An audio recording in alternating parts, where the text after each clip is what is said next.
with coverage you can count on. This is the Erie News NOWCAST.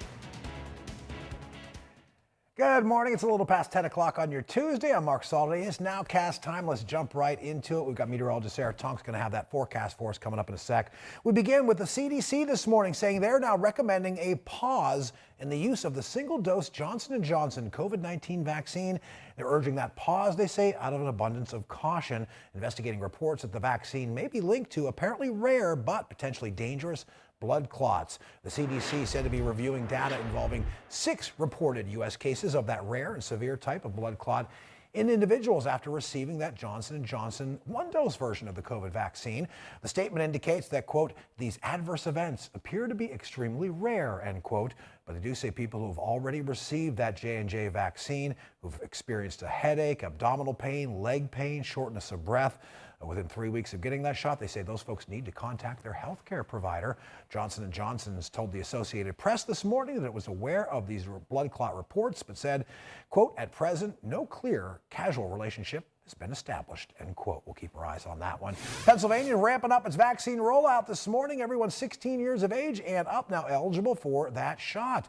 Governor Tom Wolf made the announcement on Monday. It comes after he just recently announced everybody age 16 and up would be able to get vaccinated starting next week. So basically the whole 3 phases approach in Pennsylvania is being phased out. The Wolf administration says Pennsylvania has administered more than 6 million doses of the vaccine. Close to 2.5 million Pennsylvanians now fully vaccinated. But we are seeing some signs that the local supply of the vaccine is outgrowing the demand. Erie News Now's Elena Jonathan explains. If you were to come to the Bayfront Convention Center last week for a vaccine, chances are you were met with a line that wrapped around on the inside. The scene at yesterday's clinic was a different story. There were no lines, no wait, and even no appointment necessary. This is all in an effort by LECOM and the Department of Health trying to get shots in the arms of who needs and wants the vaccine. Jim Caputo is the immunization coordinator for LECOM. He says last week they gave out 1,000 shots, and this week they're hoping to do the same.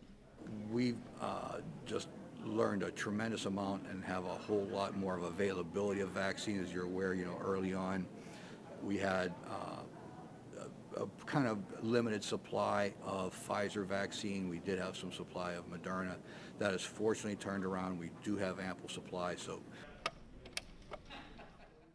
Elena Jonathan reporting there. Oh, we're coming off another night of protests on the streets of Minnesota, not too far from Minneapolis. That's after what started out as a routine traffic stop turned into a deadly officer-involved shooting. Things, though, did quiet down there through the overnight hours. And as we get into this Tuesday morning, we're learning some new details about the officer who fired that weapon back on Sunday afternoon. She's a 26-year veteran of that Brooklyn Center, Minnesota police force. Says she shot that gun by mistake. Now, through the overnight hours, protesters did take to the streets of Brooklyn Center, Minnesota, short drive away from Minneapolis, on the heels of that Sunday shooting death of 20-year-old Dante Wright. Police did release some body camera video showing an officer who's now been identified as Kim Potter firing a gun at Wright during that struggle. The police chief out in Brooklyn Center says Potter thought she was firing her taser. She could be heard on this body cam video saying, "I just shot him."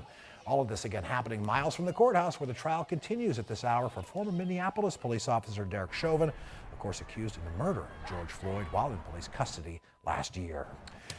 Oh, we're expecting movement today at the site of those Summit Township dorms set to serve as a temporary home for potentially hundreds of migrant children. Erie News Now has learned that some of those kids could be arriving as early as this morning.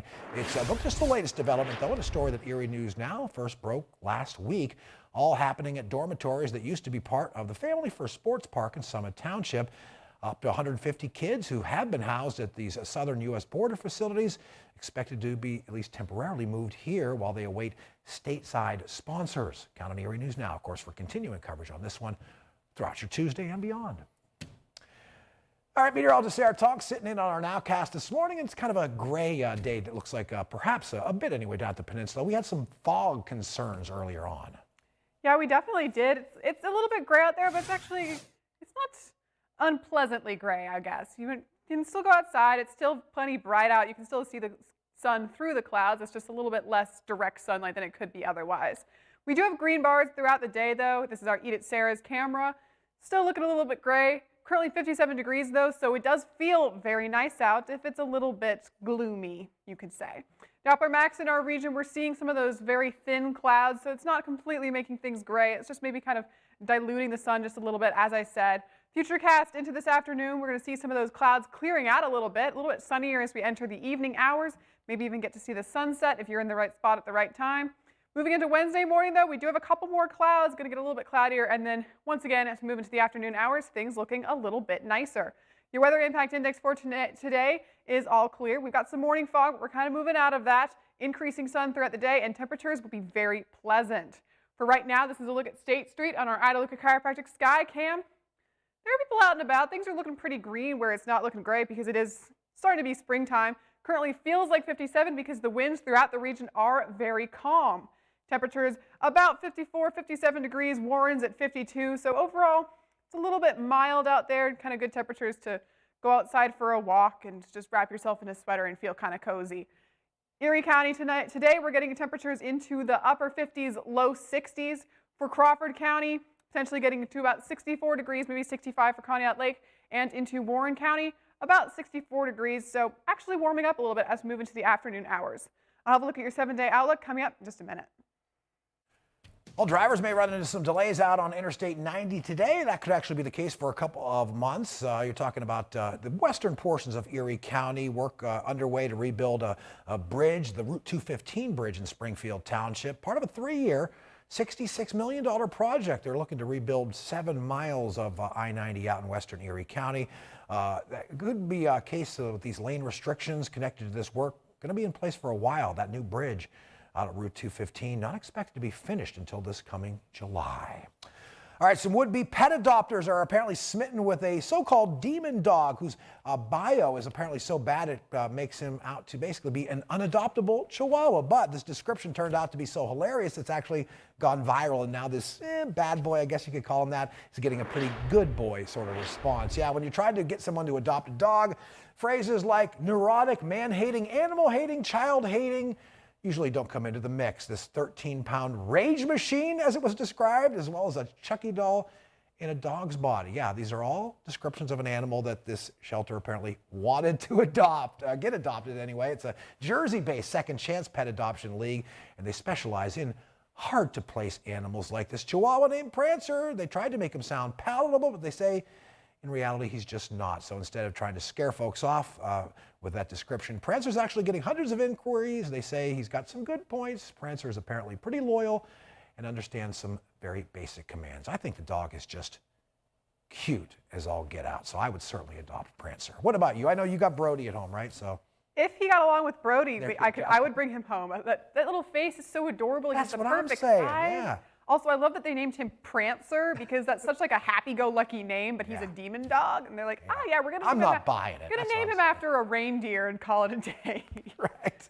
All right. Hey, we're looking pretty good overall with that 7-day. It's a steady sort of forecast, it seems. It is. We do have some rain showers. We have some sunshine, so it's a little bit of everything, a little bit of cloud coverage. For today, we're getting up to about 58 degrees, but we're going to increase in sunshine throughout the day. Wednesday, similar temperatures, but again, we're going to see some more sunshine. Thursday, we might see some rain showers, cooling off a little bit into the low 50s.